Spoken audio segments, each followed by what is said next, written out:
Kun sagantaa raadiyoo daandii haqaati.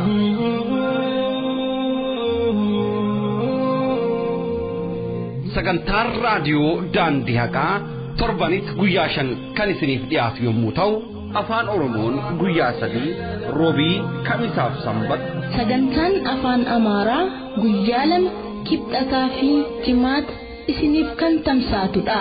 Raadiyoon daandii haqaa sagalee hawaasa musliimaa bal'aati. Kun sagantaa raadiyoo daandii haqaati.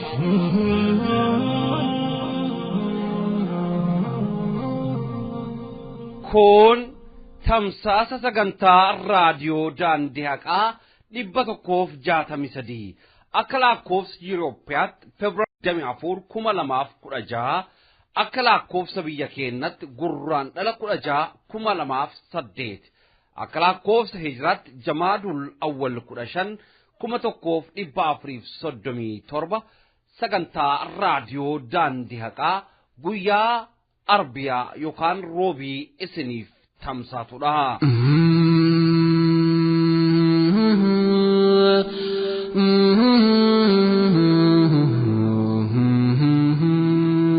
Assalamu alaikum wa rahmatullahi wa barakatuh. Akkam jirtu dhaggeeffattoota raadiyoo daandii haqaa, nagaan keenya kabajaa fi jaalala bakkuma jirtanitti qilleensarraan isin dhaqqabdu harka fuune ashamaa jenne. Egaa hadha dhaggeeffattoota keenya akka tasaa ta'e obboleessi koo Hamzaan na wajjin hin jiru.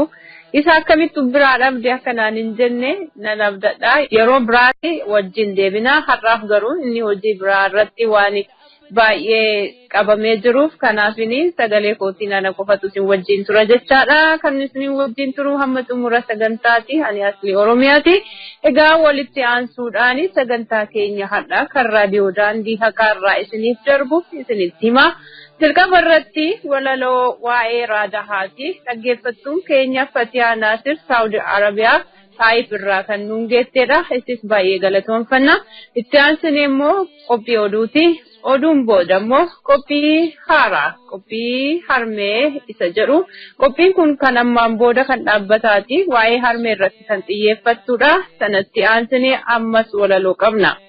Walaloon qabnu suni kan harmee keenya tibba kana muka mooyyeetiin agaazii dhooftee rasaasa irraa fudhattee injifannoo gonfatte irratti walaloo dhaggeeffataan keenya toora waasaappiitiin gaheen qabna. Isas akkan hordoftan abdii qabna. Itti aansuudhaan qophii du'aayiiti. Du'aayitti aansee immoo nashiigdaa tokko qabna.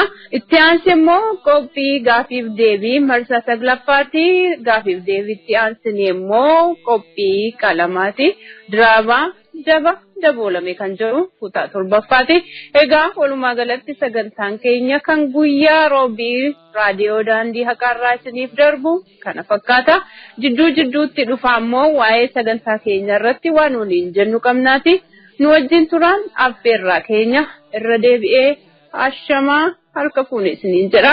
Garuma walaloottiin isin dabarsa. Raadiyoo daandii haqaa, raadiyoo daandii haqaa, raadiyoo daandii haqaa, raadiyoo daandii haqaa. بسم الله الرحمن الرحيم. الحمد لله رب العالمين. الصلاة والسلام على رسول الله صلى الله عليه وسلم وبعد. قرقرت ربيني بسم الله جدا أول درار الرحمن الرحيم مكا ربي مران. الحمد لله ألف مرة نجايا فاحمني حزرات إرجما ربي تيف أحلي سحابارة أكسم تابئة فند مؤمنارة أكسم تابئة فند مؤمنارة كانت آن سودان تكو أن دبدا هجنا فلافسي وإرادها walaloo gabaabduun harkaa qaba hadha gurra as deebisaa qalbiin caqafadha gurra as deebisaa qalbiin caqafadha. Assalaamu alaykum raadiyoo daandii haqaa hawaasaa yaa buqqistuu quuqaa wanta raawwatame ajjechaa fi cinqaa sagalee awwaalame situ nurraa saaqaa sagalee muslimaa kan hawaasa haqaa hamaarraa nuuf qabii yaa rabbii khaaliqaa hamaarraa nuuf qabii yaa rabbii khaaliqaa. raadiyoo daandii haqaa nuti gurraa fijaa rakkoo nutti jiru ishiit nuuf ifaajaa yaa rabbi nuuf baasii hundumaafuu haajaa nasriif bilisummaan mee nuuf baasi hija nasriif bilisummaan mee nuuf baasi hija ummanni kakka'ee hundinuu kutatee afaan rasaasaatiif lubbuu ofii laatee abbaa biyyummaadha sabni kan mormatee deebiin gaaffii mirgaa rasaasa itaatee deebii kennuu dhiisee fixuudhaaf muratee ati nuuf deebisii yaa rabbii guddatee ati nuuf deebisii yaa rabbii guddatee dhugaan yoomuttuu hagam yoo qallattee dharris galman geettu osoo gaara taate tuulamtee hagamuu yoo taate dhugaa xiqqoo jissaa hagam yoo guddate yusrun baada usrin rabbiin nuuf dubbate nasriin numa dhufti hagam yoo fagaatte yusrun baada usrin rabbiin nuuf dubbate nasriin numa dhufti hagam yoo fagaate karaarraanaan badee na fudhatee yaanni waa'ee raadiyootiin dubbachuudhaafani raadiyoo daandii haqaa kan qopheessitanii gama teekniikaatiin kan cinaa jirtanis rabbiin hajaallatu dalagaa keessanii firdoosiin hataatu qubsumti keessanii firdoosiin hataatu qubsumti keessanii qopheessaaf qindeessaan Hamzaa Booranaati ummu Bilaalii fi aslii Oromiyaati abu Ammaarii fi abu Muhammad ummu Muhammadis kana qofaa miti rabbiin haa jaallatu dalagaa hundatti khairii guddaa qabdi itti fufaa marti khairii guddaa qabdi itti fufaa marti yaa rabbii nu gahaa ati nurraa kaasii cunqursaa mootummaa tasa dhabamsiisii cilee bahar buutee wayyaanii taasisii tokkummaan nu faayii nasriin nu dhiheessii osoo lubbuun jirru ijaan nu garsiisii osoo lubbuun jirru ijaan nu garsiisi walaluttii tiyyaa asumattin xumuraa dhiifama naaf godhaa dubbii dogongoraa atixiyaa naasirii maqaan kiyya baraa saa'udii arabiyaa teessoo xaa'ifirraa nagaa rahmaan keessa hundumtuu naaf turaa nagaa rahmaan keessa hundumtuu naaf turaa والسلام عليكم ورحمة الله وبركاته على جروفي جرينيا نفسي ريسا قرآن حديث نتهمتي قلاني خيسا وان دمو وراني سينو أتبدي راديو داندي هكا راديو داندي هكا راديو داندي هكا راديو داندي هكا hayyee obboleettii keenya Faatihaa Naasir baay'ee galatoomii baay'ee si jaallanna ammas hirmaannaan keen wajjin haa ta'u siin jennaati walaloo biraas sirraa eegna baay'ee galatoomii kabaja argadhu siin jenna egaa dhaggeeffattoota keenya oduu har'aa kan qabateenu dhiyaatu obboleessa keenya Hamzaa Booranaati. Hamzaan oduu isaatiin Oromiyaan maal keessa turte kan Oromiyaan keessa turte guyyaa sanbataa isiniif dhiyeessinee turre sanbataa guyyaa sadan gidduu kana keessatti Oromiyaan maal keessa turte ammas maal keessa jirti kan jedhuufa haaluma waliigala biyyattii keessatti adeemamaa jiru irratti Hamzaan oduu bal'inaa qabatee dhiyaatee jira amma xumura oduu keenyaatti ammas turtiin keessan raadiyoo daandii haqaa wajjin haa ta'u isiniin jedha.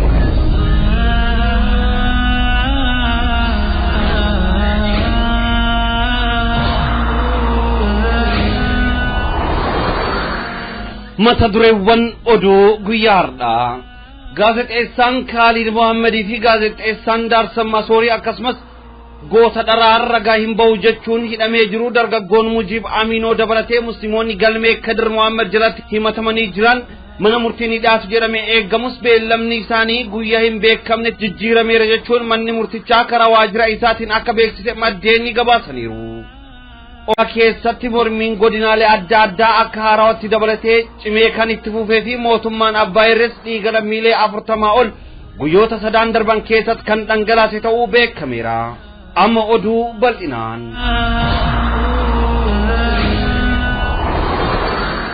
gaazexeessaa Khalid Mohammed fi gaazexeessaa Daarsammaa Sooriyaa akkasumas dharaarragaa hin ba'u jechuun hidhamee kan jiru dargaggoo Muujib Aminoo dabalatee musliimoonni galmee Kadir Mohammed jalatti himatamanii jiran 20 guyyaa wiixataa mana murtii ni dhiyaatu jedhamee eeggamus beellamni isaanii guyyaa hin beekamnetti jijjiirame jechuun manni murtichaa karaa waajjira isaatiin akka beeksise maddeen gabaasaniiru. obboleetti keenya Hayaatal Kubraa dabalatee musliimoonni magaalota Finfinneef Jimmaarraa humna tikee wayyaanetiin qabamanii hidhaarra jiran 20 irratti abbaan alangaa himannaa sobaa miseensota koree fala barbaadduu hawaasa muslimaa humnaan hiiksisuuf socho'aniiru jeequmsa dura bu'uun hooggananiiru paartii sagaleen keenya haa dhaga'amu jedhu facaasaniiru mootummaa islaamaa dhaabuuf sochii taasisaniiru jechuun himannaa sobaa irratti dhiyeessuun isaa kan yaadatamudha. Dhaddachaa asiin dura moggaafamee ture irratti manni murtichaa ragaa ittisaa himatamtoonni dhiyeeffachaa turan irratti murtee kennuuf guyyaa wiixataa gurraandhala 14 beellamni qabamee kan ture ta'us himatamtoonni haaluma beellama isaaniitiin mana murtiitti dhiyaatu jedhamee eeggamaa kan ture ta'us manni hidhaa himatamtoota keessaa obboleettii keenya Hayaatal Kubraa qofa mana murtiitti dhiyeessuun mana murtichaa karaa waajjira isaatiin beellamni guyyaa wiixataa gara guyyaa hin beekamnetti akka jijjiirame beeksisuu isaa maddeen gabaasaniiru. manni hidhaa irra deddeebi'uun obboleettii keenya Hayaatal Kubraa qophaa ishee mana murtiitti ishii dhiyeessaa kan ture yommuu ta'u guyyaa wiixatas adda ishiitti mana murtii ishii dhiyeesseera. Kanaaf walqabatee abbaan seeraa dhimma obboleewwan keenyaa walqabatee qorataa jiru tokko deemsii murtii obboleettii keenyaa osoo murtee dhumaa hin argatin ati shororkeessituudha jechuun akka arrabsaa ture ni yaadatama. obboleewwan keenya Hayaatal Kubraa dabalatee himatamtoonni 5 waggaa hardhaa gurraandhala 14 ture humnoota tikee wayyaanetiin okkaanfamanii kan qabamanii. Oromiyaa keessatti mormiin godinaalee adda addaa akka haarawatti dabalatee cimee kan itti fufee fi mootummaan abbaa irrees dhiiga lammiilee 40 ol guyyoota 3 darban kana keessatti kan dhangalaase ta'uu beekameera. guyyoota 3 darban guyyaa alaadaarraa kaasee mormiin bifa cimaan godina Harargee Bahaa Aanaa Baddannoo Gurawwaa Maccarraa Micataa fi gandoota adda addaa keessatti finniinee kan itti fufee fi godinoota Gujii fi Boorana Jimmaa Iluu Abbaa Booraa godinoota Wallaggaa fi Arsii Bahaaf lixaa naanneessaa finniinaa itti fufaara. mormiin hawaasaa gurraandhala 13/2008 guyyaa alaadaa godina Harargee Bahaa Aanaa Baddannoo magaalaa Baddannoo fi Furdaa fi baadiyyaa keessatti mormiin jabaa kan geggeeffamee fi dhukaasni guddaan qaamota gara jabeeyyii mootummaan hawaasa irratti kan banamee fi marartii takka malatti namootni hedduu rasaasan kan rukutame yommuu ta'u guyyaa wiixatattis duguuggan sanyii ilmaan Oromoo irratti raawwachuu kan itti fufee fi kechoon umriin isaa 12 Asad Abraham Abdullah akka rasaasan rukutamee ajjeefame beekameera.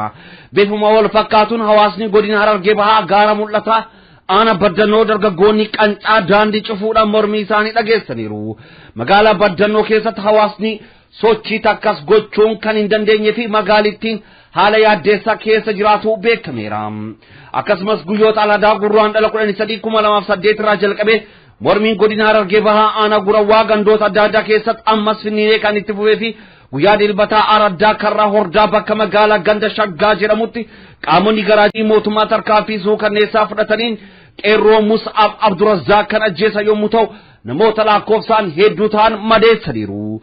Gurraandhala 14/2008 godina Harargee Bahaa magaalaa Awdaay mormii cimaa kan geggeessite yommuu ta'u humnootni agaasii federaalaa dabalatee namoota 3 ol kan rasaasan rukutan ta'uu maddeen eeraniiru. mormiin guyyaa wiixataa godina Harargee Bahaa magaalaa Calanqoo keessatti kan geggeeffamee fi tarkaanfiin seeraan alaa qaamonni garaa jabeeyyii mootummaa fudhataniin barataan kolleejii barsiisota Jimmaa kan ta'e dargaggoom Roobaa Maammoo wareegamuun isaa beekameera. Gama biraatiin godina Harargee Lixaa Aanaa Habroo Araddaa Madda Jaalalaa keessatti mormiin guyyaa har'aa bifa haarawaan finniinee itti fufeera. qeerroon godina Harargee Lixaa Aanaa Daaroo Labuu ganda Buraysaa Mardiida fi gandoonni 10 ol nufixan malee amma booda nuun bittan jechuun hawaasni awwaala gubbat kan waadaa wal seensanii fi dhaadannoo isaanii dhageessisaa mormii isaanii finiinsanii itti fufaniiru. Hawaasni tokkummaan mormiin halkaniif guyyaa kan taasisaa jiruu fi qonnaan bultoonni fi horsiise bultoonni aanichaa magaalota akka Machaa, Micataa, Bilqaayee fi Gaadulloo fi Sakinaatti bahuudhaan mormii dachii sochoose godhaa kan oolan ta'uu beekameera. mormii guyyaa wiixataa magaalaa Macaratti gaggeeffameen agaasiin namoota 10 ol kan rasaasan rukutanii ajjeesanii fi namoonni 27 ol madaawaniiru. guyyaa kaleessaa kibxatas hawaasni saboota adda addaa kan akka Argobbaa, Somaalee, Amaaraa fi Hararii hawaasa Oromoo cinaa dhaabbachuudhaan duula ajjechaa mootummaan hawaasa Oromoo gubbaatti gaggeessaa jiru balaleeffataniiru. Mormii guyyoota lamaan darban naannoo kanatti gaggeeffameen lubbuun namoota 16 walii kan ajjeefame ta'uu maddeen eeraniiru. Obboleewwan lubbuun isaanii dabarte keessaa kan maqaan isaanii dhaqqabe tokkoffaa Hasan Abdallaa mana barumsaa Maccaraa, lammaffaa Dajanee Amantee jiraata magaalaa Maccaraa, sadaffaa Rashid Ahmed Junaddiin qonnaan bulaa ganda Harooressaa, afuraffaa Magarsaa Muhammad Abdurrahman, shanaffaa Abdallaa Aliyyi Boruu barataa kutaa 10ffaa, jaffaa Rashid Muhammad ganda qotee bulaa Mata Guddeessaa, torbaffaa Hussein Muhammad Abdurrahman magaalaa Miccataarraa, saddeetaffaa Obsaa Muhammad barataa kutaa 8 magaalaa Miccataa, sagalaffaa Abdi Aliyyi barataa kutaa 8 magaalaa Miccataa, 10ffaa Magarsaa kan maqaan abbaa isaanii dhaqqabin daldalaa horii kan ta'e, 11ffaa Mustafa Ahmed kan hospitaala Adaamaa keessatti du'e, 12ffaa Yit Barak Nugusee, 13ffaa Magarsaa Ahmed Ibrahim ganda Mata Guddeessaarraa fi 14ffaa Dastuu barattuu kutaa 18 kan maqaan abbaa ishii hin beekamne ta'uu maddeen nuuf gabaasaniiru. Godina Wallaggaa dhihaa magaalaa Gimbii keessatti guyyaa Sanbataa galgala qaamonni garaa jabeeyyii mootummaa tarkaanfii seeraan alaa fudhataniin barataa kutaa 9ffaa Jaafar Taayyee jedhamu mana isaa bakka inni hariyya isaa wajjin rafaa turetti balbala itti cabsuudhaan ajjeesaniiru. Hariyyaan isaa baqatee humnoota mootummaa jalaa miliqeera jechuun maddeen eeraniiru. Mormiin marsaa sadaffaaf guyyaa wiixataa Wallaggaa lixaa magaalaa Beegii keessatti kan gaggeeffame yommuu ta'u, muciyyoo dargaggeettii Oromoo Argannee jedhamtu rasaasa agaazitiin Beegii keessatti kan ajjeefamtee fi aanaa Beegii ganda Gabbaa Kamisaa bakka jedhamtutti namni 6 waraana agaazitiin akkasumas ajjeefameera jechuun maddeen kan gabaasanii fi humnooti mootummaa reenfa jaraa dhowwatanii kan jiranii fi kanaaf maqaa isaanis addaan baasuu akka hin dandeenye maddeen gabaasaniiru. Akkasumas guyyaa kaleessaa galgala irraa kaasee godina Wallaggaa lixaa magaalaa Guliisootti mormiin kan gaggeeffamaa oole ta'uu beekameera. Loltoonni agaazii magaalittii keessatti konkolaataa hedduun seenuun dargaggoota irratti tarkaanfii fudhataa oolaniiru. Bifuma wal fakkaatuun guyyaa wiixataa godina Wallaggaa bahaa aanaa Sassigaa magaalaa Bulloo keessatti qaamonni garaa jabeeyyii agaazii namoota 3 ajjeesaniiru. Maqaan obboleewwan keenyaa qaamota garaa jabeeyyii kanneen ajjeefaman tokkoffaa Ameenuu Tarrafaa, lammaffaa Galataa Negeroo, sadaffaa Bilisummaa Abdiisaa akka ta'an maddeen eeraniiru. Guyyaa kaleessaa kibxata godina Qallam Wallaggaa aanaa Gidaamii ganda Buurii keessatti waraanni wayyaanee namoota 5 ajjeesuun hedduu madeessuun isaa gabaafameera. Mormiin bifa saa'inna qabuun gaggeeffamuu itti fufeera. Godina Wallaggaa lixaa aanaa Yubdoo keessatti guyyaa har'aa Gurraan dhala 24,2016 mormiin jabaa marsaa lammaffaaf kan godhamee fi aanaa Yubdoo qabeenya warqiin kan badhaate ta'us uummanni gadadoo hiyyummaa hamaan qabamee abbaan qabeenyaa addiin adda isaatti kan ittiin badhaadhaa jiruudha jechuun maddeen eeraniiru. Godina Wallaggaa bahaa aanaa Kiraamutti mormiin kan gaggeeffamee fi Horoo Guduruu Wallaggaa aanaa Ammuruu magaalaa Agamsaa keessatti mormiin hawaasa bal'aa hirmaachise gaggeeffameera. Hawaasni keenya ammas kallattiilee hundaan mormii isaa finiinsee itti fufeera. Guyyaa har'aa godina Wallaggaa lixaa magaalaa Ayiraa keessatti hawaasni mormii isaa dhageessisaa ooleera.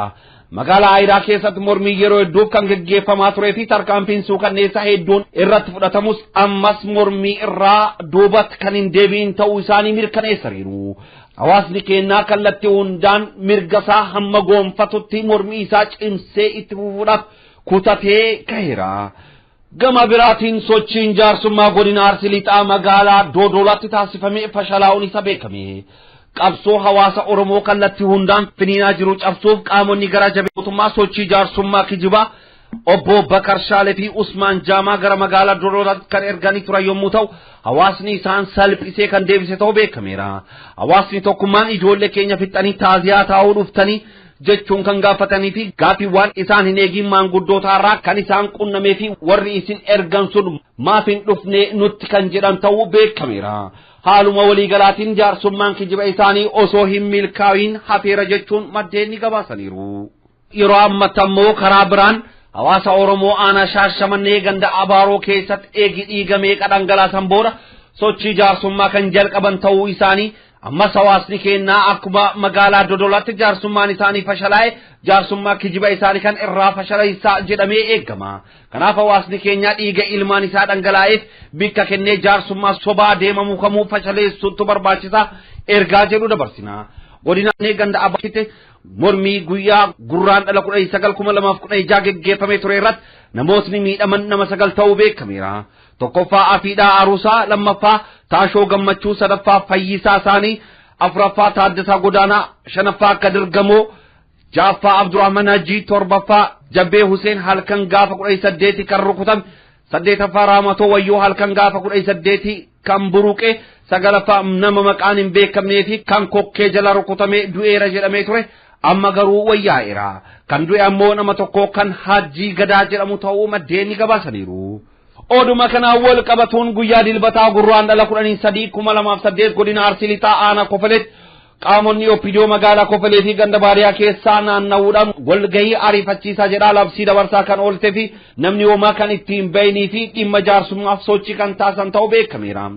Roobiif kamisa torbaan qulqulluu 16 wal gara laafinna takka malee magaalaa Kofalee keessatti eegee ajjeesanii fi namoota lakkoofsaan hedduu ta'an kan madeessan yommuu ta'u gama biraan immoo namoota 70 hamma 80 ol eegii hidhanii yeroo ammaa kanatti manneen hidhaa gootuudhaan mana hidhaa Shaashamannee kan nama dabarsaa jiraniif akkasumas haala nama ajaa'ibuun torbaan darbe dubartii maanguddoo jalatti baqattee dhokatte maanguddoo wajjin marartii takka malee eegii ajjeesan booda jaarsummaa jedhanii ganda keessa deemuun tuffii isaan hawaasaaf qaban kan agarsiisudha jechuun maddeen gabaasaniiru yeroo ammaa kanatti qaamonni garaa jabeeyyii mootummaa magaalaa Kofalee keessa hawaasa kan unkuraa jiranii fi namoota kan reebaa fi hidhaa jiran ta'uu beekameera yeroo ammatti jaarsummaan deemamu balaa malee furmaata hin qabu kan jedhan maddeen keenya hawaasni keenya kana beekuudhaan dhiiga ilmaan isaaf kabaja akka taasisu wayyaaniin guma ijoollee teenyaa kaleessa dhiiga isaanii dhangalaaste osoo hin baasin hardhas dhiiga keenya dhangalaasaa namoota keenya mana hidhaa keessatti roorrisaa jaarsummaa nu dura qabuun hubachuun qaamni qabsoo kana hundi akka xiyyeeffannoo taasisu ergaa keenya dabarsina jaarran jaarsummaan gowwoomfaman qaata dabartee beeka jennee ergaa keenya dabarsuu barbaanna. Guyyaa wiixataa gurraan dhala 14/2008 godina Arsii Bahaa aanaa Leemuu fi Bilbiloo magaalaa Roobee Garjeeda yookaan Malkaa Waaqanaa jedhamtutti hiriira barattoota mana barumsaa sadarkaa lammaffaatiin jalqabee qeerrota jiraattota magaalaa waliin akkasumas hawaasni naannawaa barattoota duukaa deemuun qabeenya sabaaf sablammii kamiyyuu akka hin balleessinee fi gaafiiwwan qabdan qofa karaa nagayaatiin gaafadha jechuun qeerroo biraa kan dhaabbatan ta'uu beekameera. Akkasumas dura taa'an mana barumsaa sadarkaa tokkoffaa magaalaa Roobee barsiisan Shuggaa jedhamu barattoonni hiriiratti akka hin makamne balbala mana barumsaa itti cufuun isaanis beekameera. Mormiin baatii afur Oromiyaa keessatti gaggeeffamaa jiru finniinee itti fufuudhaan godina Jimmaa dhaqqabe. Guyyaa kaleessaa gurraan dhala 23/2016 barattoonni mana barumsaa qophaa'inaa fi sadarkaa lammaffaa godina Jimmaa aanaa Shabee Somboo hiriira nagaa gaggeessaniiru. Mormii kanarratti dhaadannoo We Need Freedom Oromiyaan kan Oromooti Stop Killing Oromoo kan jedhuu fi dhaadannoowwan biraa adda addaa kan dhageessanii fi poolisoonni aanichaa barattoota dhaabsisuuf qawwee kan dhukaasaa turan ta'uu maddeen gabaasaniiru. Guyyaan kaleessaa magaalaa Shaabbeet guyyaa gabayaa ta'uu hojiidhaan magaalaan kan raafamaa turtee fi poolisiin aanichaa sochii dhaabuu waan dadhabaniif poolisa federaalaa kan waamanii fi hawaasaa kan burjaajessaa fi tarkaanfii suukanneessaa irratti fudhatanii fi namootni hedduunis kan hidhamaniif namoonni hedduun kan miidhaman ta'uu maddeen gabaasaniiru. Guyyaa kaleessaa hiriirri mormii uummata bal'aan godina Gujii aanaa Oddoo Shaakisoo magaalaa Magaaddoo fi aanaa Qancaa keessatti gaggeeffamaa oolee jira. Akkasumas hawaasni godina Gujii aanaa Odoolaa magaalaa Saransaariitti jiraattonni magaalittii fi baadiyyoota adda addaa irraa dhufuun mormii isaanii kan dhageessaa oolanii fi mormiin isaanis nagayaan kan xumurame ta'uu beekameera.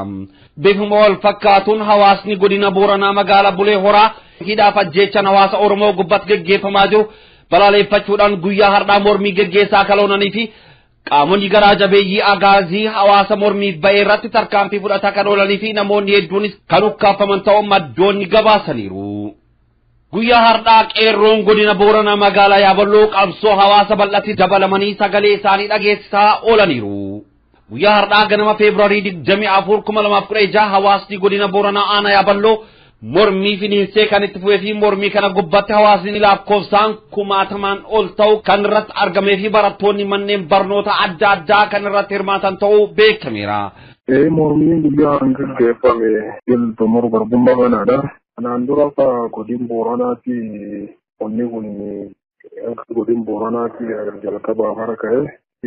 Wanni ati godina Booranaatti jalqaba afara abbiseetti Booranii Oromoo ta'uu dhabuu osoo hin taane akkuma aadaa Oromootti ilmeetti abbootiin roolaa abbootiin dhumarratti kun faanee jirra jedhanii akkasiin kaane jechuudha. Achirratti dhaadannoo ture. Dhaadannoon kun nuti ilmaan Oromoo garbummaan hin bullu rakkoon bulchiinsi gaarii kan bishaanii waan bishaanii wal qabatu waan ifaan wal qabatu nu asirraa Kursaan biyyoolessaa dhaabbatu maaster fidaanii fudhannoo jecha ilmaan Oromoo dhaabbatu dhaadannoo adda addaa ture jechuudha. Mormii kana gubbaatti hawaasni dhaadannoo adda addaa dhageessaa kan turee fi qaamonni garaa jabeeyyii mootummaa namoota hedduu kan miidhan ta'uu beekameera. Namoota miidhaman keessaa tokkoffaa Xummee Jaarsoo jiraattuu magaalaa, lammaffaa Diida Dabbasoo barataa kutaa 10, sadaffaa Kadir Abdoo hoggana waajjira Sorduu, afuraffaa Kiyyaa Diimaa Dooyyoo obboleewwan keenya hidhaman dhiira 13 fi dubartoota 8 yommuu ta'u isaan keessaa Jiloo Tondhaa, Qaallittii Taqnichaa fi Xummee Kuluu fi Elemaa Huqqaa akkasumas Saafiyaa fi walumaa galatti namootni 21 humnoota gara jabeeyyitiin fuudhamanii mana hidhaa keessatti kan darbaman ta'uu beekameera.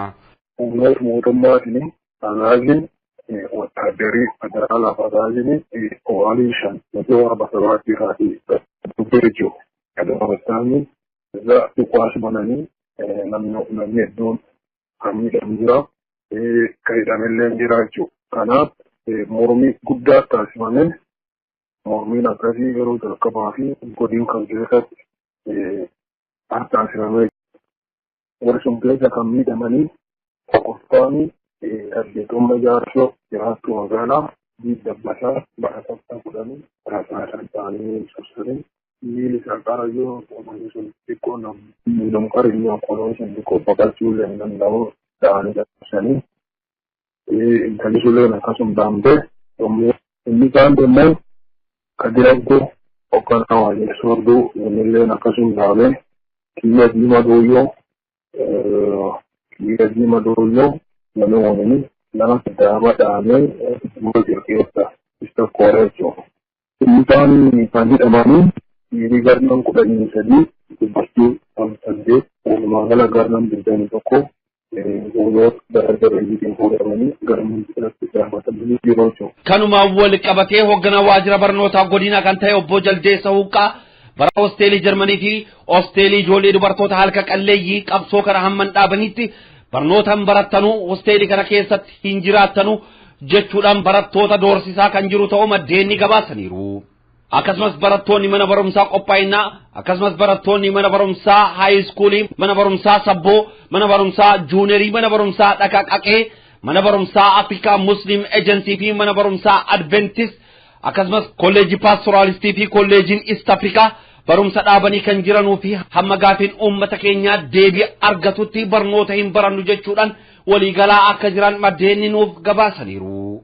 Bifuma wal fakkaatuun godina Booranaa magaalaa Mooyyaleetti sochiin hawaasaa kan dhaabbate yommuu ta'u mootummaa wayyaanee poolisoota Oromiyaa hidhannoo isaanii kan eegsise yommuu ta'u magaalittii keessatti humna waraanaa naannoo 5 fi agaazii magaalittii keessatti boosuun isaa beekameera. Oduma kanaan wal qabateen ganama guyyaadhaa gurraandhala 24 2014 irratti barataa Moluu Halakee jedhamu bulchaan ganda Xiillee obbo Kannayyoo Waariyoo atiin shoror keessadha ilaalcha abootus keessa calaqqisa jedhe qaamota gara jabeeyyii wayyaaneetiif kan dabarse isa kennee fi yeroo amma xuqqaanfamee reebichi jabaan eegii irratti gaggeeffame booda mirga abbaa biyyummaa gaafachuu hin dandeessu jechuun of eeggannoo kennanii fi gadhiisanii jiru. Godina Iluu Abbaa Booraa magaalaa Beddellee keessatti guyyaa har'aa dargaggoonni mana barumsaa sadarkaa lammaffaa hiriira bahuun karaa kan cufanii fi mormii kan dhageessanii fi konkolaataa kaampaanii biiraa Beddellee irratti miidhaa dhaqqabsaniiru jechuun maddeenni nuuf gabaasaniiru. Dhiheenya kanatti qaamonni mootummaa magaalaa Finfinneetti waajjira Koongireesii Federaalaa Oromoo kaafoo humna komaandoon weeraruun waardiyaaf hojjettoota waajjiricha hunda hidhuun waajjiricha humnaan cabsaa akka turee fi hojjettoota hedduu akka hidhee fi akka reebe maddeenni gabaasaniiru. Kabajamtootaaf dhageeffattoota hordoftoota keenyaa odeeffannoon keenya guyyaa har'aaf qindeeffannee qabannee kana fakkaatu qophiiwwan hafan wajjin turtii gaarii.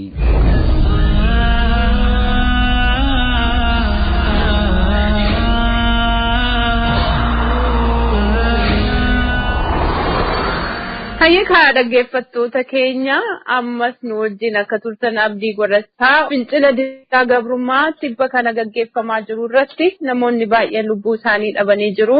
Wayyaaneen nama hedduu lubbuu isaanii galaafattee jirti. Rabbiin warroota maatii isaanii, obboleewwan isaanii, abbaa isaanii fi haadha isaanii dhabanis sabri isaanii haa kennu. Rabbiin keenya nullee dhiiga isaaniitiin bilisummaa nu haa gonfachiisu jecha. Warrootanii fi maatiiwwanii fi sahaabdota isaanii hundaanuyyuu Rabbi obseetanii haa kennu jedha. Kanatti aansee immoo gara qophii isa haaraa jalqabne qophii harmee jedhutti isin dabarsa. Qophiin tun san irratti xiyyeeffattu waa'ee toota Islaamaa gahee Islaamummaa keessatti maal qabanii dur maal taphataa turanii ammas maal taphachaa jiru kan jedhu irratti qopheessitoonni qophii kanaa waan qopheeffatan qabaniiti isaaniin wajjin turtii gaarii haa taasisnu. Ani immoo deebi'ee jidduutti isinitti deebi'a. Ammas isin wajjin turaa isiniin jedha. Aqnii kee hedduu guddaadha yaa ummii galanni kee hangan qabu yaa ummii jazaan kee si galeen dhumu yaa ummii.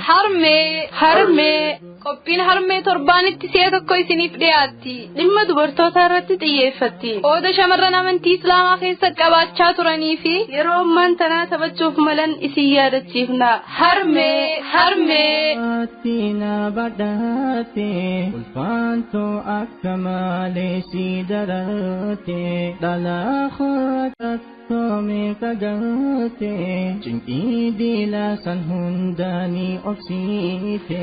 Dirqaawwan jajalloon cuftinuu shira isaanii hojiirra oolchuudhaaf kan yaalan shamarranii fi daa'imman jiddugala godhachuudhaaf. Raadiyoon daandii haqaatis shira diinaa saaxiluudhaan ummata hubachiisuun gahee hunda keenyaa waan ta'eef qophii harmee jechuudhaan jalqabnee jirra.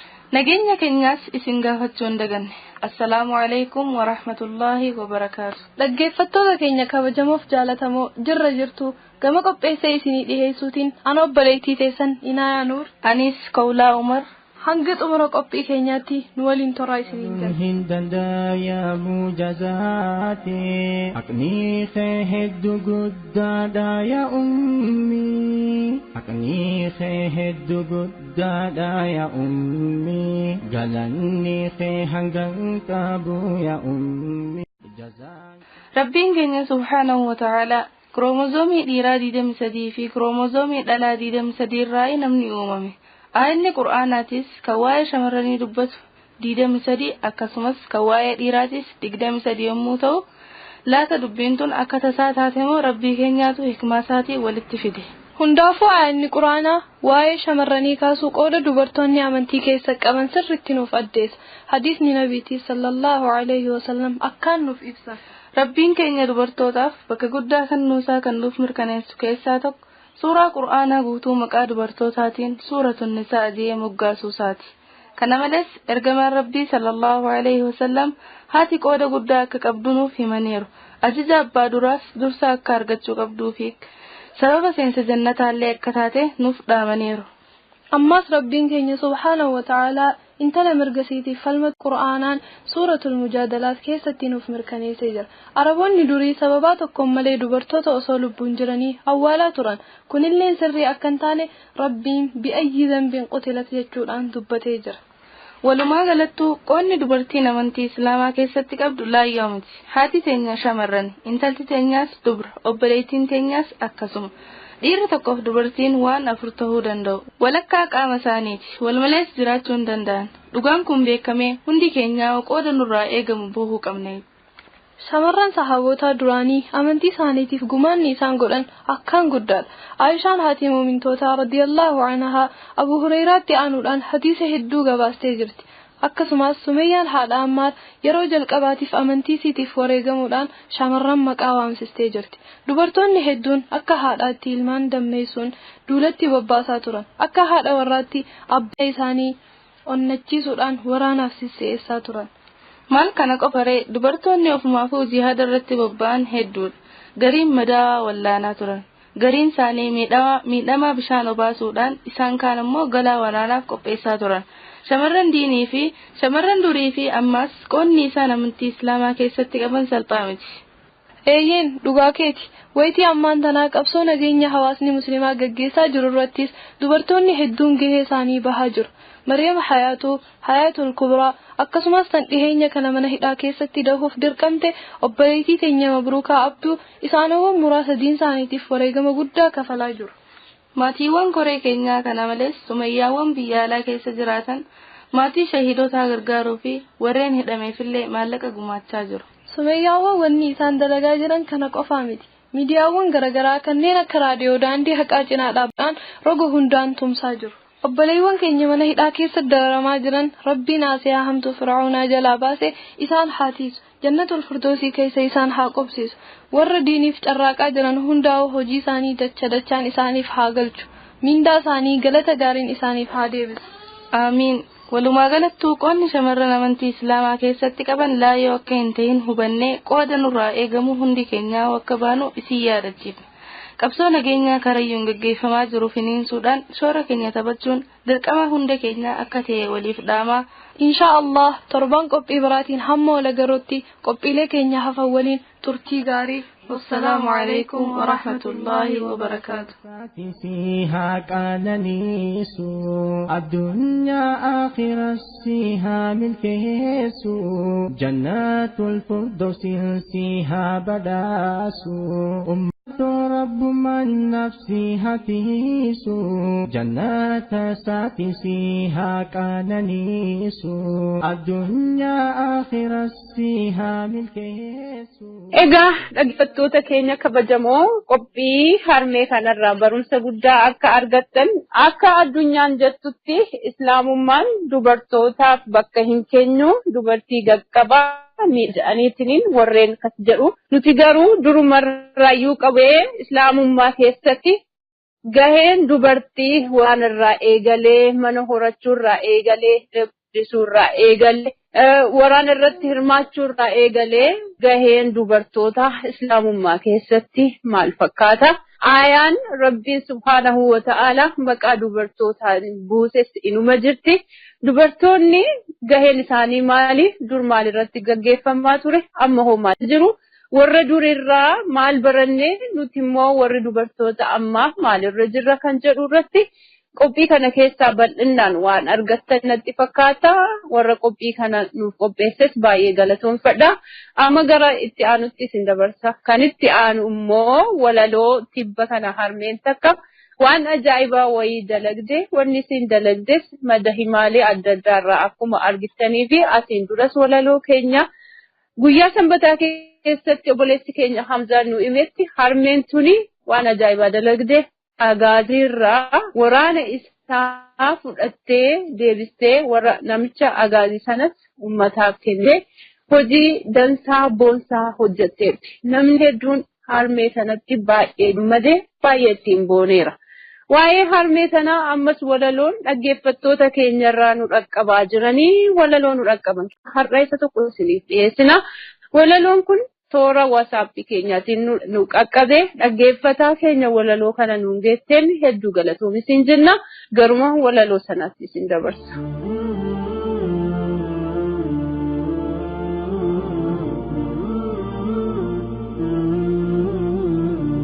Qabsaayaan ni dhufaa qabsoon itti fufaa qabsooftuunis jirti way qabsaayaa qofaa of duuban deebinaa of duratti kufaa bilisummaaf nasriin dhufte karaa cufaan garaan muratinaa rabbi irraa nuuf dhufaa garaan muratinaa rabbi irraa nuuf dhufaa qabsooftuun baay'eedha kan garaan gubate mee kunoo ilaali seenaa isheen uumte agaazii wayyaanee mataa kee rukuttee muka mooyyeedhaan lafatti darbite qawwee yookaan kilaash irraatii hiikkattee qabsooftuun baay'eedha kan garaan laalate qabsooftuun baay'eedha kan garaan laalate osoo ka'a durree kan tuuta gaadduuti booraadhaan marfatuu kilaash qabateeti mataa keessa dhooftee muka mooyyeedhaatiin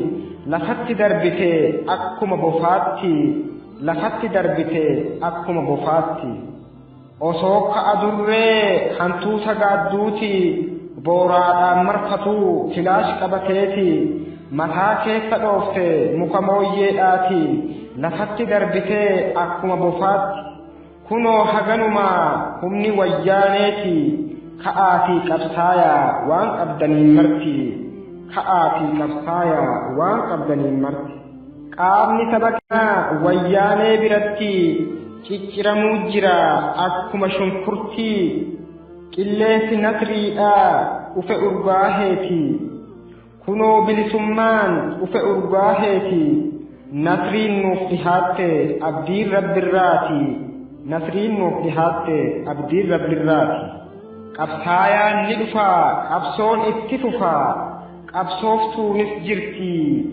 way qabsaayaa qofaa bilisummaaf nasriin rabbiirraa nuuf dhufaa akkuma kanatti hunduu itti fufaa akkuma kanatti hunduu itti fufaa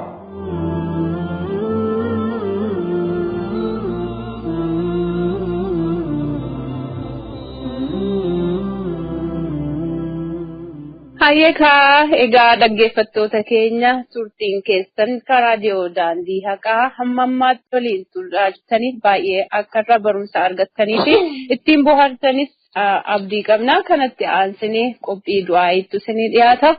Du'aa'iin fala yookaan meeshaa waa hedduuti. Du'aa'iidhaan rakkoo jalaa bahanii du'aa'iidhaan bilisummaatti dhufanii du'aa'iin waa hedduu gonfatan. Nuti uummanni islaamaa du'aa'iin meeshaa keenya yookaan rasaasa keenya. Bakka meeshaa keenya yookaan rasaasa hin qabnetti diina injifannuu hin dandeenyu. Du'aa'iinis akkasuma jechuudha. Bakka du'aa'iin hin jirretti bakka takka ga'uu hin dandeenyu. Rabbii keenyaan kan walitti nu hiittu sararri du'aa'iidha. Rabbiinis na kadhadhaa isinirraa qeebala jedhe. Nuti hoo rakkoo keenya keessattuu kan yeroo ammaa uummata musliimaarra jirtu nuti hagam rabbitti harka keenya ol qabne warwaataa jirra. Yoo nuti warwaanne immoo inni immoo deebii gabaabaa yeroo dheeraa keessas nu kenna akkuma fedhii isaati jechuudha. Kanaaf du'aa'ii godhachuurraa duubatti deebuu hin qabnu jedha.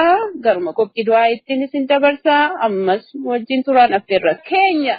وقال ربكم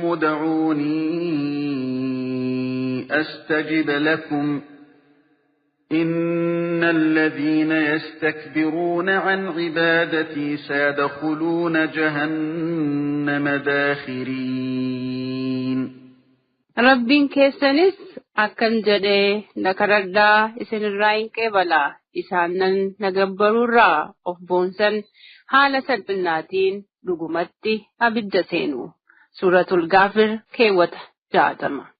Kaayyoon uumamuu ilmaan namaa akka rabbiin qofa gabbaruu fi ibaadaa qofaaf ta'uu isaa namni hundi qamatee beeka. Gostoonni ibaadaa hedduu yommuu ta'an isaan keessaa du'aa'iin isa hangafaati. Du'aa'iin gosoota ibaadaa rabbi biratti mindaa guddaa argamsiisanidha. Du'aa'iin muumintootaa fi qorsa yaaddoo fi hiraara irraa ittiin boqotamuudha. Du'aa'iin meeshaa rakkinaa gadadoo fi hiraara dhabamsiisuudha. Du'aa'iin gammachuu, injifannoo fi tasgabbii fida. Du'aa'iin meeshaa balaan tokko akka hin buuneef qolatuudha. Du'aa'iin meeshaa balaan tokko yoo mudate akka ka'uuf fayyaduudha. Du'aa'iin ibaadaadha. Du'aa'iin inumaayyuu mi'aa dheedhii ibaadaati. Rabbiin subhaanahu wa ta'ala na kadhadhaa isinirraa hin qeebala jechuun akka nuti du'aa'ii godhannu, akka nuti isa kadhannu, akka nuti isa gaafannu nu ajajjeera. Gama biraatiin Rabbi nama isa hin kadhanne akka nama of tuultuutti lakkaa'eera.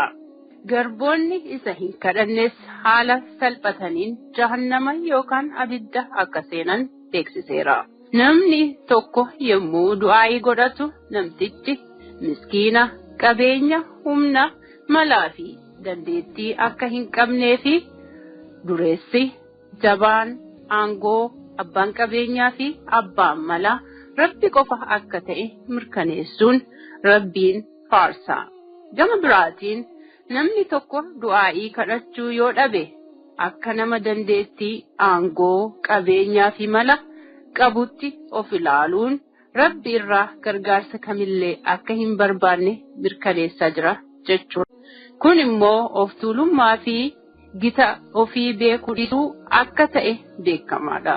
Namni kamuu beekumsa, qabeenya, malaa fi dandeettii hammamillee yoo qabaate Rabbitti haajomuu irraa of gahuu hin danda'u.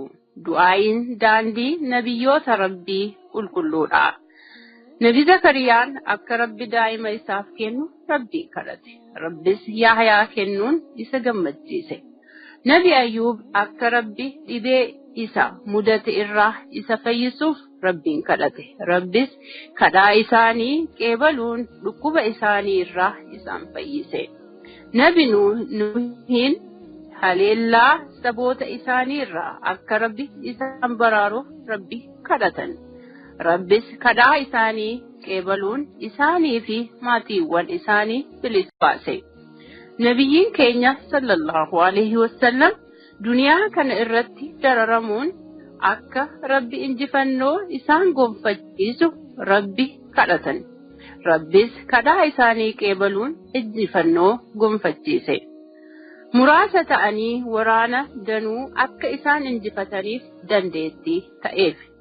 Rabbiin keenya na kadhadhaa isinirraa qeebala, isin dhagahaa jedhee jira mitiiree. Subhaanallah, Rabbiin keenya na kadhadhaa waan isin barbaadan isiniif kenna. Maal kadhattu? Qabeenya yoo ta'e qabeenya isiniif kenna. Aafiyaa yoo ta'e aafiyaan isiniif kenna. Beekumsa yoo ta'e beekumsan isiniif kenna. Dararaa keessaa akka isin baasu yoo ta'e dararaa keessaa isin baasa.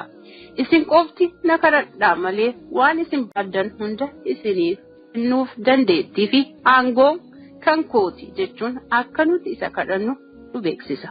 Nuti garuu harka keenya gara isaatti ol kaasuu dadhabne. Wantoonni nu yaaddessan hedduu osoo jiranuu, wantoonni irriba nu dhoorkan danuun osoo mudataa jiranuu, nuti garuu harka keenya gara ol qabnee yaa Rabbi jechuu irraa yelloofne.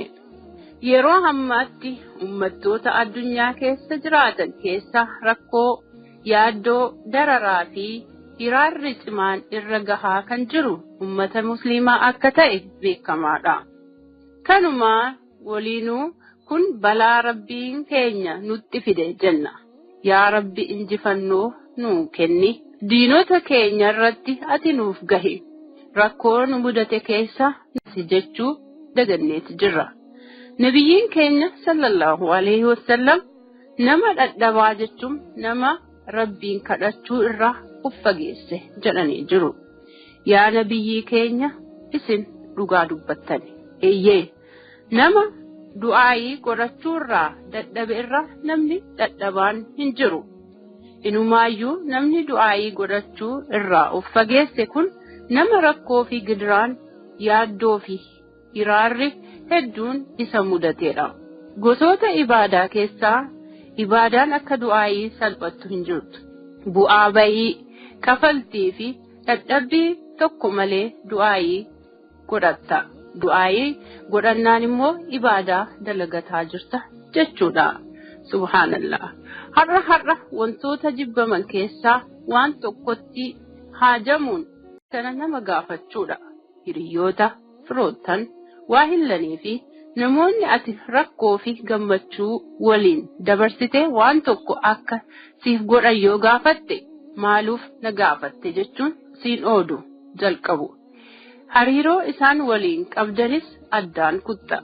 Ilmi namaa maaliif na gaafatte jedhee sitti mufata. Rabbiin garuu maaliif nan kadhatin jechuun sitti dallana.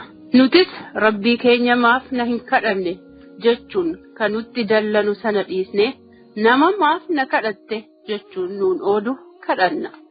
Hawaasni addunyaa guutuu biyyattii keessa jiru rakkoo isaarra gahaa jiruuf harka isaa gara Rabbiitti diriirsuun Rabbii bira furmaata barbaachuu dhiisuun rakkoo isa mudateef wanna biraa irraa furmaata barbaadaa rabbirachuu garuu dagata. Du'aayin rakkoolee jiran hundaaf meeshaa furmaataadha. Du'aayin meeshaadha. Meeshaa kanatti fayyadamuudha qabna. Rabbiin keessan akkan jedha. Kadhadhaa isinirraa hin qeebala.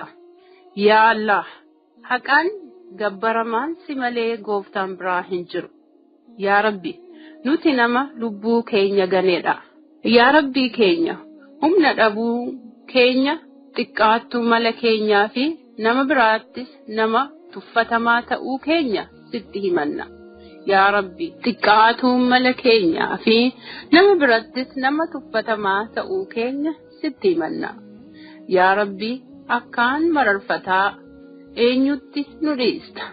Yaa Rabbi, alagaa nu jibbanitti dhimma keenya nu dhiistaa. Yaa Rahmaan, yoo ati nutti hin dallanin rakkoo hin qabu. Haa ta'u malee gara laafummaan kee ni caala. Yaa Rabbi, dallansuun kee akka nu hin dhaqqabne, eenyummaa kee dukkana ittiin uumtee fi dandeettii kee kan addunyaa fi akhiraa ittiin dhaabdeen si kadhanna. Yaa Rabbi, hanga jaalala kee argannutti ni dhamaana. Malaa fi dandeettiin sirraa malee qaama biraarraa hin argamu.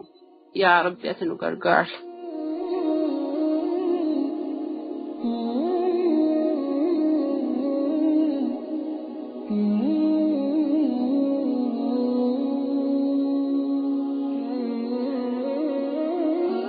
Egaa kabajamtoota dhaggeeffattoota keenya, har'a turtiin keessan kan aslii wajjin turiinsaaf baay'ee akka isin gammachiisan abdii qaba. Kanatti aansee afaan duwwaa hamma isin goggogsu jedhee nashiidaa tokkoon isin affeera. Mee waa'ee nashiidaa sanirraa duraan yeroo tooraan waliin haasofnu obboleessi kiyya Hamzaan waan tokko haa jedhu natti himee ture. Akkuma inni naan jedhe mee anis waan tokko haa jedhu. Nashiidaan tun akkas jedhi. Ka golbatellee haa hirkifnu akka hin cabne. Ka cabellee haa qurcinu akka hin dhabne. Ka dhaqqabe haa hiixatu. Ka dadhabellee haa tiiffatu. Ta harkaan qabe. Kan danda'e haa lallabu qoonqa baasee. Inni beeku haa dubbatu nuu bayaansee. Ka sodaatellee haa taa'u manatti galee. Gantuulleen haa godaanu akkuma kalee nashiidaa jettuudha. Guutuu isii achi keessatti argattu. Mee nashiidaa tana tan Seeyfal Islaamiidha. Kan dhaggeeffadhaan affeerraa kiyya. Ka golbate haa hirkifnu akka hin cabne. Ka cabellee haa qurcinu akka hin dhabne. Ka dhaqqabe haa hiixatu waan dhaqqabe. Ka dadhabellee haa tiifatu tarkaan qabe. Ka danda'e haa lallabu qoonqa baase. Inni beeku haa dubbatu nuu bayaanse. Ka sodaatellee haa taa'u mana galee. Gantuullee naa godaanu akkum kalee. Dirri gamadiira as chokamaa. Wal qaqqabaa wal utubaa alyayyamaa. Isa oduun qabne yaadachiisa waliidhamaa. Irraa goraan tuttukina jamaa qalbii dhaamaa. Yama yama yama ilma ayana yama yama yama yama intala ayana yama hatun maaten jannu nurra goru male nurra gorilleen intaatu ofeekkachu damale.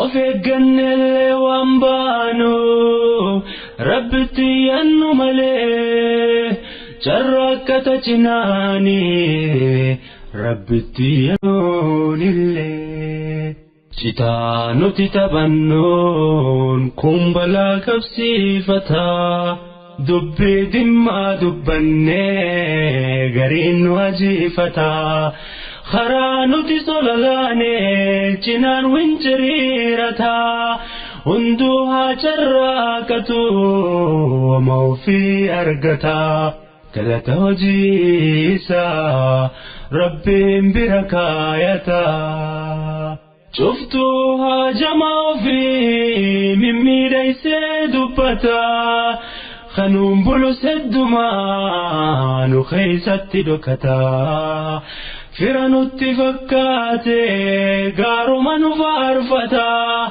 balaa nu keeysa naqaa jiruu nu galaafata innillee jazaa isaa biraa argataa arrallee waan haftuu fi addunyattuu salphata kunoo laaliyaa dhiiroo jaynoonni wal yaamata gootota hidaa jirtuuf jedhee hundi awwaata tokkoomee wal qabatee rabbi ofiitti hiwaata fedhii rabbii guddaatiin ammaa fiixaan bayataa osoo abdiin kutanne ammaa nasrii goonfataa lammiin tokkummaa qabu waan tokkummaa argata hunduu waan harka ofii rabbi biraa argataa yama yama yama ilma ayana yama yama yama yama intala ayana yama Hayyeka egaa dhaggeeffattoota keenya kabajamoo jaalalli keenyaa fi kabajni keenya bakkuma jirtanitti ammas qilleensarraan isin haa dhaqqabdu tokko lama jennee sagantaa keenya hadhaa erga eegallee gara xumuraarra gahuuf jennaa inni itti aansu immoo qophii gaafiif deebii marsaa saglaffaatti mee garasumatti isin haa dabarsu.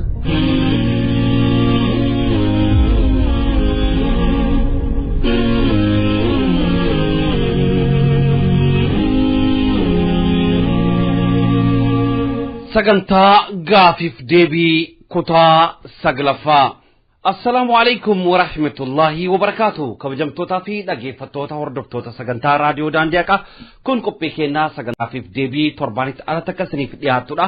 Sagantaa keenya kana keessatti qophiiwwan keenya darbe ilaalchisee dhaggeeffattoonni keenya hammam qophiilee keenya hordofaa jiran hammam hubannoo qabsoo hawaasni muslimaa gaggeessaa jiru kanarraa hubannoo qaban kan jedhu kan keessatti xiinxalluu fi dhaggeeffattoonni keenya sagantaa raadiyoo daandii haqaa irratti hirmaanna ho'aa akka taasisaniidhaaf qophii torbaanitti ala takka isiniif dhiyeessinuudha. Maasha Allah baarakallahu fiikum jazaakumullahu khairan qophii keenya gaafiif deebii kanarratti hedduun keessanii hirmaanna ho'aa taasisaa jirtanii sagantaa gaafiif deebii keenyaa kutaa 8ffaa torbee darbee hedduun keessan irratti hirmaattanii jirtu obboleewwan deebii guutuu argatan akka armaan gaditti maqaa keessan waamna. Obboleetti teenyaa Faaximaa Jamaal godina Jimmaa Aggaaroorraa, lammaffaa Ridwaan Adam Finfinneerraa, sadaffaa Muhammad Ahmed Suudaan irraa, afuraffaa Alfinuur Muhammad Suudaan Kaartumirraa, shanaffaa Abdul Hakiim Tahaa godina Baalee Agarfaarraa. Hedduun keessan deebii lama deebiftanii deebii tokko dhabdanii jirtan. Baarakallahu fiikum hirmaannan keessan ammas cimee itti afuufu jenna. Gaafiiwwan torbee darbee dhiyaatan maal faadha waliin ilaallee deebii isaanii wajjin itti haa kenninu. Gaafii tokkoffaa koree fala barbaaddu hawaasa muslimaa wajjin mana hidhaa keessatti roorrifamaa eegi tureen booda eegi bilisaan gallakkifameen booda oliyyannoon irratti banamee bakka inni hin jirretti murteen adabbii waggaa 15 itti dabarfame eenyudha kan jedhudha. Hundi keessan gaafii kana guutumaa guututti deebiftanii jirtu. Deebiin isaa obboleessa keenya Alii Makkii jedhama. Obboleessi keenya Alii Makkiin qabsoo nagaa kana gubbatti obboleewwan shoora guddaa qaban keessa adda durummaan kan tuqamu yommuu ta'u koree keenya wajjin hidhamee mana hidhaa Akalaawii keessatti roorroon guddaan kan irratti gaggeeffameef booda manni murtii obboleewwan bilisaan akka dhiifan murteesseef keessa Sheekh Sultaan Amaanfaa wajjin Sheekh Sultaan Amaanfaa wajjin Sheekh Taahir Abdul Qaadir Ustaas Jamaal Yaasiin Raajuu akkasumas Sheekh Hajji namoottan 10 dhaqqaban bilisaanii kamam keessaa isa tokko ture. Eegii kameen booda abbaan alangaa oliyyannoo obboleewwan irratti gaafate keessa tokko yommuu ta'u biyyarraa ba'uu isaatiin manni murtii bakka inni hin jirretti haala nama ajaa'ibuun koree keenya gubbat osoo hin murteessin isa gubbat adabbii waggaa 15 irratti dabarsee jira. Obboleessi kennaa Alii Makkii yeroo ammaa kanatti Afrikaa kibbatti argama. Gaafii lammaffaa miseensota kolee fara barbaadduu hawaasa muslimaa keessaa kan mana hidhaa hin seeniin isaan 3 maqaa guutuu isaanii nuuf waamaa kan jedhudha. Obboleewwan hedduu maqoota hedduu waamtanii jirtan. Warroottan miseensota kolee fara barbaadduu hawaasa muslimaa keessaa kan mana hidhatti hin darbamin tokkoffaa Gargaara Adam Kaamil, lammaffaa Umar Abdii Umar, sadaffaa Sheekh Yusuf Muzammil, afraffaa Haji Kamal Nurii, shanaffaa Haji Hussein Laalmeedha. Hammana eegii isiniif tuqnee gahaadha. Gaafii sadaffaa Baytal Maqdas yookaan Qurs kan waraana warra masqaloota irraa bilisa baasee gootichi dhalataa Kurdii eenyu jedhama? Maqaan isaa Salahaddin Al-Ayyubii jedhama. Dhalataa Kurdiiti. Injifannoo bakka itti galmeesse hundatti biyya san haqaan bulchuudhaan goota beekamuudha Salahaddin Al-Ayyubii. Akkasumas tooftaa waraanatiin adda durummaan kan beekamu gootummaa isaan kan beekamudha. Kabajamtootaaf dhageeffattoota hordoftoota keenya obboleewwan hirmaannaa hoo argisiiftan baarakallahu fiikum nashiidaa boodarratti isin affeerra. Gaafiif deebii guyyaa har'aaf qabannee dhiyaannetti isin haa ceesifnu. Gaafii guyyaa har'aa tokko qophii galmee seenaa keenyaa guyyaa kamisaa torbanitti ala tokko qopheessinu keessatti qophiiwwan dhiyeessaa turre keessaa qophiiwwan 5 tuqaa irraan deebi'aa. Qophii galmee seenaa keenya guyyaa kamisaa yeroo mara torbanitti ala tokko qopheessinu keessaa qophiiwwan qopheessaa turre 5 waama. Gaafii lammaffaa sagantaa sadaqaaf tokkummaa mooraa awwaliyaatti geggeeffamuuf ture qaamonni garaa jabeeyyii mootummaa tarkaanfii fudhataniin eegilaamsheessanii cabsaniin booda iddoo koreen keenya itti argamanitti yeroo dhumaadhaaf sagantaan sadaqaaf tokkummaa geggeeffame eessatti ture. Irra deebi'aa sagantaa sadaqaaf tokkummaa mooraa awwaliyaatti geggeeffamuuf ture qaamonni garaa jabeeyyii mootummaa tarkaanfii irratti fudhachuudhaan eegii sakaalan yookaan eegii fashaleessaniin booda sagantaan sadaqaaf tokkummaa yeroo dhumaaf geggeeffame kan koreen keenya irratti argamte eessatti ture. Gaafii sadaffaa toohiidni bakka meeqatti qoodama? Maal akka jedhaman tarreessaa. Irra deebi'aa toohiidni bakka meeqatti qoodama? Maal akka jedhaman nuuf tarreessaa. Sagantaan gaafiif deebii keenya guyyaa har'aa kana fakkaatu. Maarreegaa carraa gaarii isiniif hawwina. Rabbiin isiniif haa laaffisu. Gaafiin torbaan kanaa inshaallah laafadha. Hundumtuu keessan akka deebiftan abdii guddaa qabnaa. Baarakallahu fiikum jazaakumullahu khairan hirmaannaan keessan cimee itti fufuu raadiyoon daandii haqaa sagalee hawaasaa musliima bal'aati. Obboleewwan hirmaannaa hoo argisiiftaniif nashiidaa tokko isinii affeerra. Nashiidaan isiniif affeerrusi nashiidaa obboleessa keenyaa Awwal Kadir jaalalli Rabbii ergamaa isin affeerra.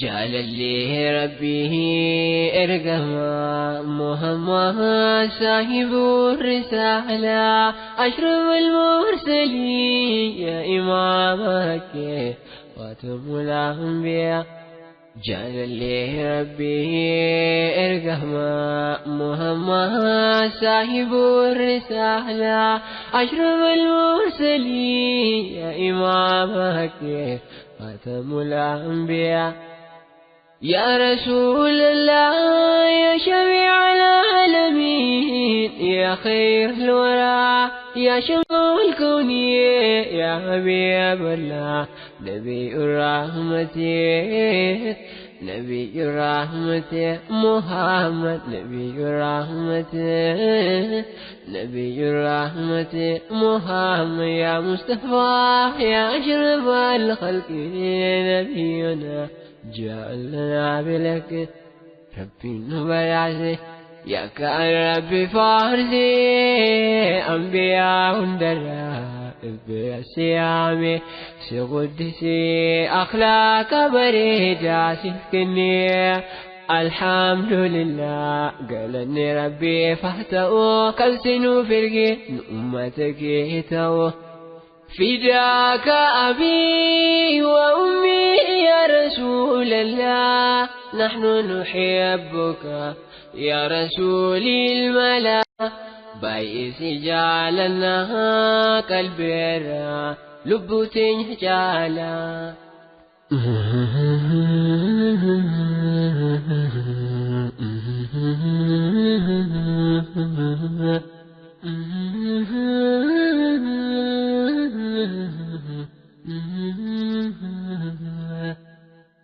نحبك يا رسول محبتك لا تزال عن قلوبنا صلاة الله دائما على النبي حبيبنا وارزقنا حب نبيك يا إلهي أنت الرحيم نبي بريدا بريدا بريدا أكذو بنا جدا نور الرائفو ربي نومي خلقي مريجي نبي نما مدى الفتاة ربي باتا يا دون دافوا أذكر فيهم بلو دهبتي أتو سلاتو كومين ساجي جتي وانقارا نمانيات أتو نبين إسي في جرو زنبي كندرا بودا بمما ساق جسر بيسات اليتا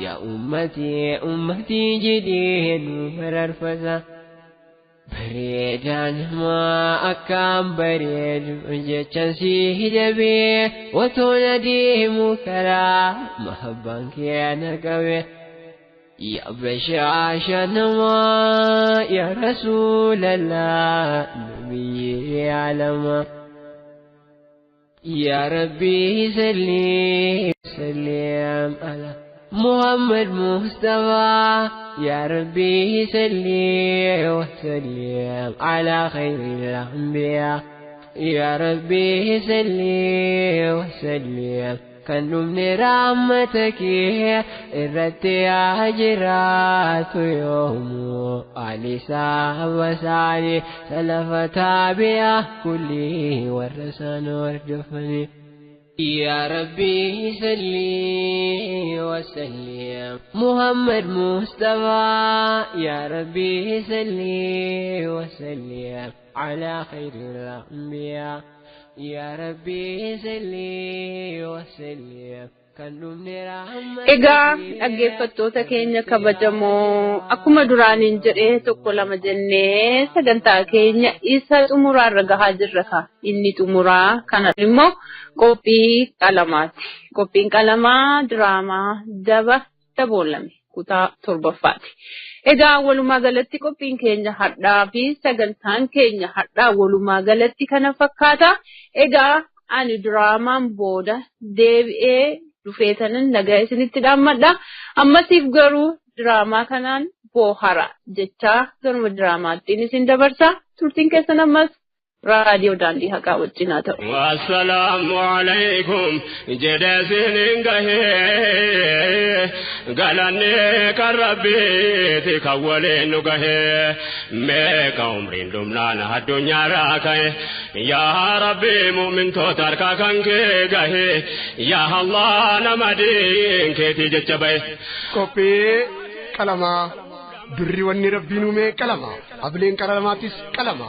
Dhugaa eeggarree dara qalamaan mormina kurtiin qalamaa torbaanitti al tokko isiniif dhiyaatti qabxiilee adda addaa of keessatti hammatti diraamaa walaloo asoosama walumaa galattuu hogbaruudhaan haasofnaa toltuu wal ajajnee hamtuurraa wal dhowwina kaayyoon keenya barsiisaa buhaarsu buhaarsaas barsiisu marti keenya reediyoo daandii haqaa haa caqasu.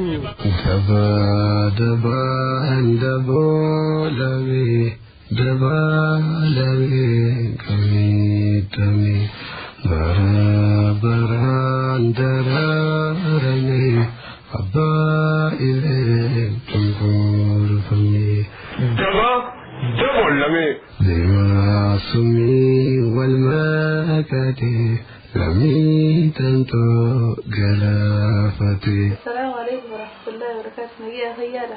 وعليكم السلام ورحمة الله وبركاته. نجيها خيال الحمد لله. هاي بابا كيف نجيها بدا؟ نجيها الحمد لله مر نجيها. نجيها إيه صدق أنت ده؟ الحمد لله هي دين قام ماركي يربي جسيفين باي يادين. هاي أبي أسير الجنو. ماركي سينو نمتين دي سني ورقة بوس نمتين دي سني دي أسماني سيخنا أو نعطف. هاي بابا رسالي كانوا وجنان نبر.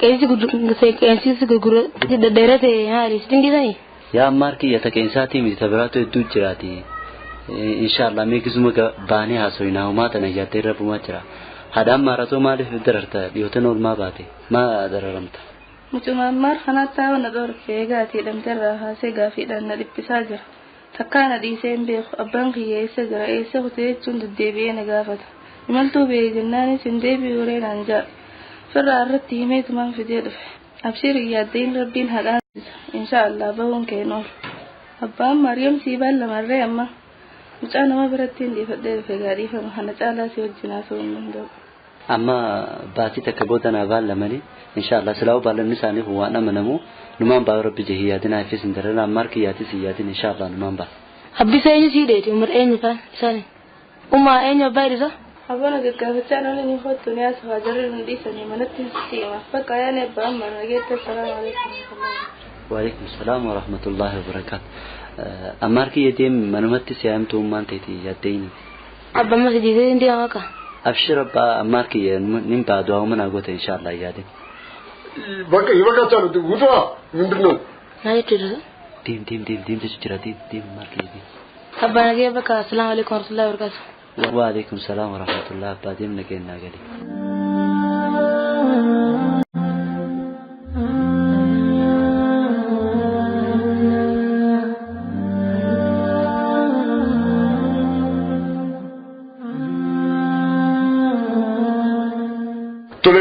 Sheikh Hashim akkuma beekamu hamma ammaatti ji'a sadii akka jedhamteetta mana sirreessaa kana keessatti amala kee sirreeffattee of tuulummaa duraanii sana dhiiftee gara qalbii godhachuutti deemte jennee yaadna. So nuti akka mootummaa Dawaawitti waan hedduu sii goone jedha. Baay'ee si kunuunsineerra. Namoota kaan kun hamma ammaatti maatii isaaniitti wajjin hin argine. Ati garuu warraan tana haati warraa keettis dhufanii ilmaan keelleen dhufanii wajji nyaatanii sa'aatii dheeraa isiniif kennanii baay'ee si kunuunsineerra. Kana hunda wanti sii gooneef midhagartamti shakashum. Kana hunda wanti sii gooneef akka ati ajaja mootummaa toleettee fudhattee waan nuti hin jenne akka hojjetuufi. Tokko kan biraa ragaa sin jenne sana sheektichi gaafa dhiyoo sin jenne suni shoora keessaa ta'uu isaanii akkasumallee mootummaa shari'aa dhaabuudhaaf akka sochii godhaa jiran ragaa nuu baatee nagaan bahus yoo yoo ta'u waate garuu ammata 50 jedhamuu dandeessa. Yaani sitti meera. Ilaa ammas waan sitti murraa ani carraa barnoota argadhee carraa digirii barachuu argadhee gara biraa deemuutti hin jiran. Inspektarri biraa garuu kan si qoratu nama garaa si laafu sitti hin fakkaatin. Ani xinnoo ollummaa waan qabnuuf ni xinnoo shi harka sirra qaqqabee baay'ee si kunuunsu jira. Garuu utuu nan jiru yoo carraa kana fayyadamte gaariidha fakkaata. Yoo immoo kun si darbee namni arma booda si qoratu nama siif nama sitti hin fakkaatin. Tarkaanfi sirra fudhatu reebichiin isin jira. La waan duraan keessa turtanii deebita seegalte kanaaf jecha dafiitii sheekni isa shoora keessaa ta'uu isaanii ragaa bahiitii boru akka nagaa hambuu dandeessu anaa dhiisena yaadni kee maali kanarratti. Nalage kumaandar ani ragaa cubbuu bahuu hin barbaadu dharaallee nama hiisisuu hin barbaadu lammata hidhaa addunyaati jee hidhaa akhiraa seenuu hin barbaadu. Amata 40 nara murteessaa murtiin xiyyatanuma duban deebu. Okay, eegalee nuti maniidhaa keenya bal'aa qabna haaraalee ijaarrannee jirra nuti iddootti siin waan dhabneessuun fakkaatiin kan akka baatuuf carraa sii kennine xinnoo nama guddaadha ilmaan guddiftu jenneeti. Ati warraa keessatti dhiyoo kana deessee dhageenyee jirra. Sii mararamnee sii gaddinee nuti tajaajila kan hundi sii goonaan hin boonte dhimma keeti kana caalaa olii jennaallee iyyeetu namni dhagoo hin jiru. I don't know akkamitti akkaan si gorsuu sii galaan jiru xinnoo gowwummaa si jiran saa anyhow eega didde ni argatta gatii kee. Dhagee waan takka wanni na gootan takka illee hin jiru waan rabbii na murteessan ala wanni isin na gootan takka illee hin jiru.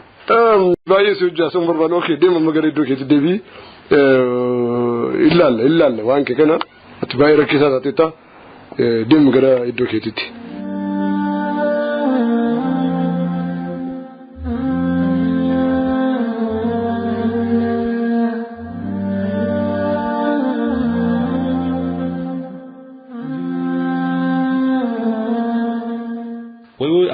Uguta kedapat ni lala, di sini lala.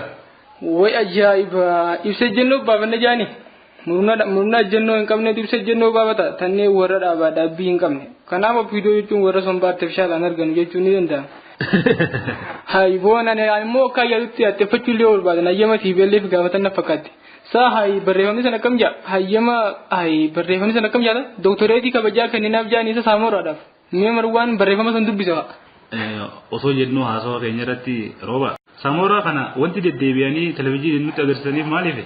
Humna qabna jechuun isaa waraana adda addaa nu gorsiisuudhaaf samoora gunduree deebisanii nu gorsiisan tanneen mootummaan hin yaadne.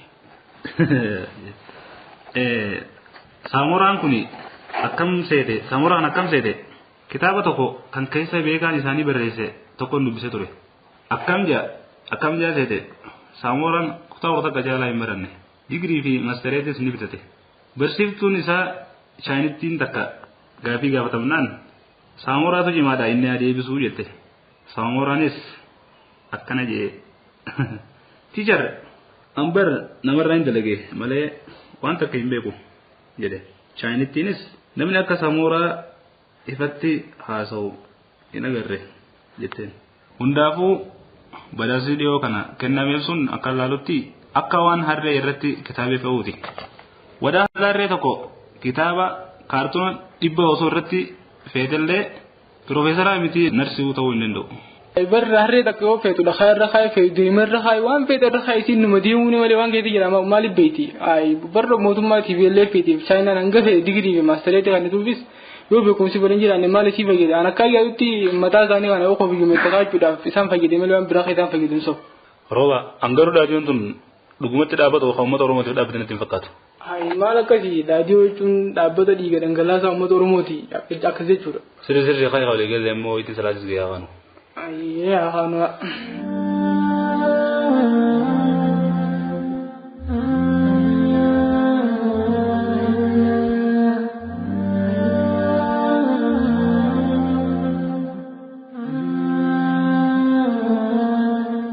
Akkam ta'u wajjira wanta jira dhaggeeffadha nutu dhaggeeffadha aku takka dhaamsaa jira barattoota warri gidaararra waa barreessitan ka kursiirra waa barreessitan of eeggadhaa maqaan keessan nu bira qabamee jira laallallallallalme ammoo biyyatan barnoonni bilisummaa boodaa jettan haati teessan biddeena gurgurtee isin guddifte isin garuu barnoota dhiiftanii kashlabboomtan. Barnoonni bu'uura biyyaati baradha. Arraan booda tokkoon keessan dareerraa haftan taanaan namni itti isin gaafattan nu gaafattan hin jiru. Qormaata biyyoolessaatis fudhachuun hin jiru. Nis hin dandeessan. Kan hidhames waraqaa waajjira poolisii fiduu qabdan. Kan dhukkubsates ragaa mana yaalaa dirqama fiduu qabdan. Sababa kanatti haftan taanaan waggaa dhufu irra deebineen barannaan hin jiru. Bakka tokkotti illee barachuu hin dandeessan. Akeekkachiisni dhuma namni waa barreessitan gidaarraa fi alatti illee bakka fedhaa taatu of eeggadha. Nama lamaa olis wal bira dhaabbachuu hin danda'amu. Warri ijoollee kakaastanis kan olola diinaatiin gowwomtan of eeggadha. Warri isin hordofu isin jala goonee jirra. Kanaafuu of eeggadhaadha. Naamusa keessaniin barnoota keessan kottaa hordofaadha. Akka duraan baratanitti baradhaadha dhiifama. Teacher, sorry. Teacher, gartuu illee asirratti illee rakkuma amma isin jenne kana wanti tarkaanfii nama boodaa dhiifama walii godhuun hin jiru. Booda maatirikii nu darbee intiransii fudhannatanii hin dhufina. Arraan tana baqattanii arraan tana dhaabuu jiru. Kisa adda addaa wajjin gurmoo. Waan yakkaa hojjechaa gaafa qormaataa dhufnaan hin hojjetu. Isinitti himnee jirraa itti himaa ijoollee dhufinillee. Teacher, thank you.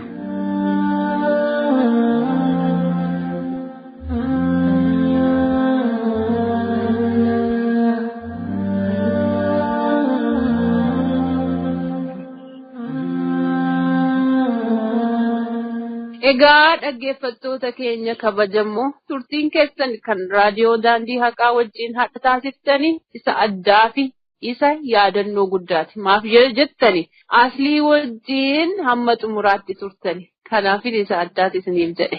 Egaa dhaggeeffattoota keenya kabajamoo amma kanatti aansee mata dureewwan oduu erga isin dhaggeessisee booda nagaa isinitti dhaabbachuudhaa fi booda isinitti deebi'a mee mata duree oduu wajjin haa caqasnu.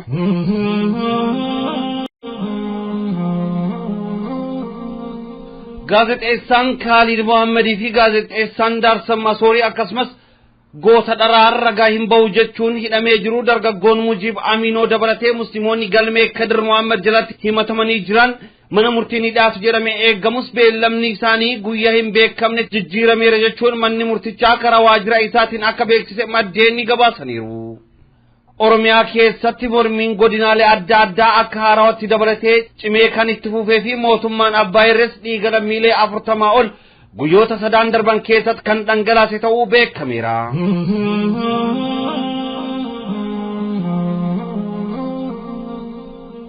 Egaa kabajamtoota dhaggeeffattoota keenya akkuma assalamu alaikum jennee sagantaa keenya isa hadhaa jalqabneetti wa alaikum assalam wa rahmatullahi wa barakatuh jennee immoo adda deemuuf jenna hamma sagantaa biraatiin walitti deebinutti. Egaa sagantaa hadhaa kana kan gaggeessaa isinii wajjin ture ani Aslii Oromiyaati. Gama oduutii fi gama qophiilee adda addaatiin kan wajjin ture immoo obbolee keenya Hamzaa Booranaatii fi warroottan sagantaa qophiilee adda addaa hojjetanis as keessa jirani. Isaan hundaanuyyuu baay'ee galatoomaa jecha isiniinis waan nu dhaggeeffachaa hamma ammaatti nu wajjin turtaniif kabajii fi jaalalli keenya yeroo hundaa isiniif haa ta'u jedha. Egaa walumaa galatti sagantaan keenya hadhaa kana fakkaata. Hamma walitti deebinutti assalamu alaikum wa rahmatullahi wa barakatuh isiniin jedha. Nagaa keessanaaf jiraadha.